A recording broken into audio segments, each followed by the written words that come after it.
အားလုံးပဲမင်္ဂလာပါရှင်ရဲရင်အောင်ကရည်စားအရင်ရှုပ်လို့ပြတ်ခဲ့တာပါလို့ပြောလာတဲ့အင်းကြီးဖြူမင်္ဂလာပါပရိသတ်ကြီးရဲရင်အောင်ကတော့လွယ်လွန်းလွန်းဆိုတဲ့တခြင်းနဲ့နာမည်ဆက်ကြည့်ခဲ့တာဖြစ်ပြီးတော့သူ့ရဲ့တခြင်းတွေအားလုံးကလည်းခင်းတဲ့အညီထင်မိနေတာကြောင့်ပရိသတ်တွေရဲ့ချစ်ခင်အားပေးမှုကိုတခဲနဲ့ရရှိထားသူပါပဲဂီတလောကမှာရောတရုတ်ဆောင်လောကထဲမှာပါအောင်မြင်ခဲ့တဲ့သူတူလည်းဖြစ်တဲ့အပြင်စောကလည်းအလွန်ကြီးပါတယ်ရဲရင်အောင်ကချစ်သူရည်စားများတယ်ဆိုပြီးသတင်းထွက်လေရှိပေမဲ့လည်းသူတွဲခဲ့တဲ့ချစ်သူတွေအကြောင်းကိုတော့အမြဲထုတ်ပြလေးရှိသူပါတရုတ်ဆောင်တင်စာနယ်ဝင်နယ်တုန်းကလည်းပရိသတ်တွေကိုအတိပေးပြီးတော့တွဲခဲ့တယ်လို့ပြတ်သွားတဲ့အခါမှာလည်းဒီလောက်နဲ့ပဲကျဉ်တ်ပါတယ်ဆိုပြီးတော့ပါတချင်းလေးနဲ့ဖိပြခဲ့တာပဲဖြစ်ပါတယ်အဲ့ဒီနောက်မှာတော့ရဲရင်အောင်ကသူ့ရဲ့နှလုံးသားနုနုလေးကိုအစားထိုးဖို့အတွက် MRTV အတန်နောက်ခံဇလန်တော်တွေကနေလူသိများလာခဲ့တဲ့အင်းငိမ့်ဖြူနဲ့ချစ်ကြိုက်ခဲ့တာဖြစ်ပါတယ်သူတို့လူရဲ့ချစ်ခီးကလည်းချစ်လိုက်ရန်ဖြစ်လိုက်နဲ့တန်တရားလည်နေခဲ့ပြီးတော့အခုနောက်ဆုံးမှာတော့ဝေးကွာသွားခဲ့ပြီးပဲဖြစ်ပါတယ်။တိုင်းသိပြည်သည်နေပေါင်းများစွာတွဲလာခဲ့ကြသလို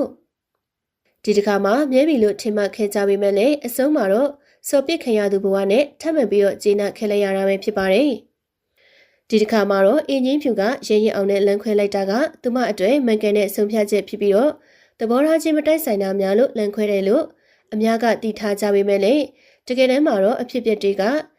ရှီလျာထွေပြားနေကြတာပဲဖြစ်ပါတယ်။ရဲရင်အောင်ကိုပြစ်စုံလို့ကတ်နေကြတာမဟုတ်ပဲ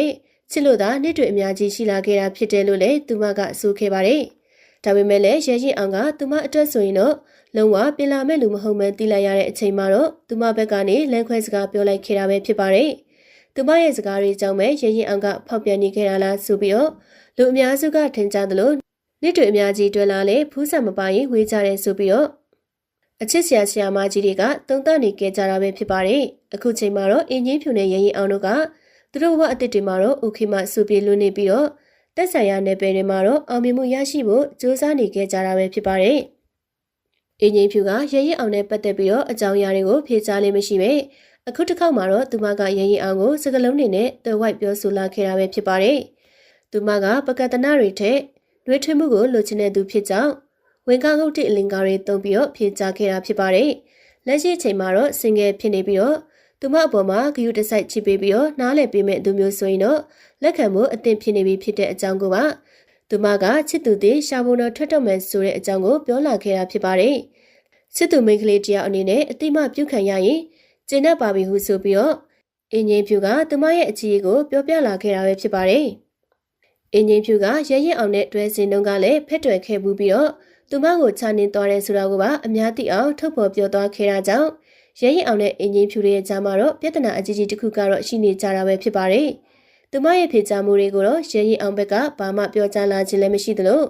အခုချိန်ထိ ATS ဖြစ်နေခဲ့ရလဲဖြစ်ပါတယ်။ရဲရင်အောင်ကလက်ရှိမှာလည်းအလုပ်တွေကိုဖိလုပ်လို့နေပြီးတော့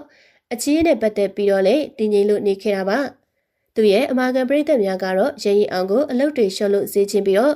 သူ့ဘောကောင်းပေးခဲ့တဲ့အင်းကြီးဖြူလေးကိုနားလည်မှုရှိကတူတီယာနုနုထူထူလေးရှိပြီးတော့ပြန်လဲပြီးတော့အဆင်ပြေစေဖို့အတွက်မျှော်လင့်နေခဲ့ကြတာလည်းဖြစ်ပါတယ်။ဒါပေမဲ့လည်းရဲရင်အောင်ကအင်းကြီးဖြူကိုချစ်ခဲ့ပေမဲ့လည်းချစ်ချောင်းကိုတော့တိတ်ပြီးထုတ်မပြခဲ့ပါဘူး။နောက်ပိုင်းပြန်လဲအဆင်ပြေသွားရင်လည်းတိတ်ပြီးတော့ဂယုမဆိုင်တဲ့အကြောင်းကိုအင်းကြီးဖြူကအခုတခါတဲ့အင်တာဗျူးမှာဖြေကြားလာခဲ့တာပဲဖြစ်တာကြောင့်လူဦးသားဆက်ဆံရေးတွေကမစုံသောလမ်းတွေကိုရွေးချယ်ဖို့ဖြစ်လာခဲ့ပြီလည်းဖြစ်ပါတယ်။အင်းကြီးဖြူကိုယ်တိုင်ကလည်းအချစ်သစ်ရှာတော့မယ်ဆိုပြီးတော့ပါပြောပြလာခဲ့တဲ့အတွက်ရဲရင်အောင်ကတော့ဒီတစ်ခေါက်မှလည်းဒီလောက်နဲ့ပဲကျဉ်း납ပါတယ်ဆိုတဲ့တခြင်းကိုနောက်တစ်ခေါက်ပြန်လည်တီးဆိုကဖြည့်သိမ်းရတော့မှာပဲဖြစ်ပါတယ်ရှင်။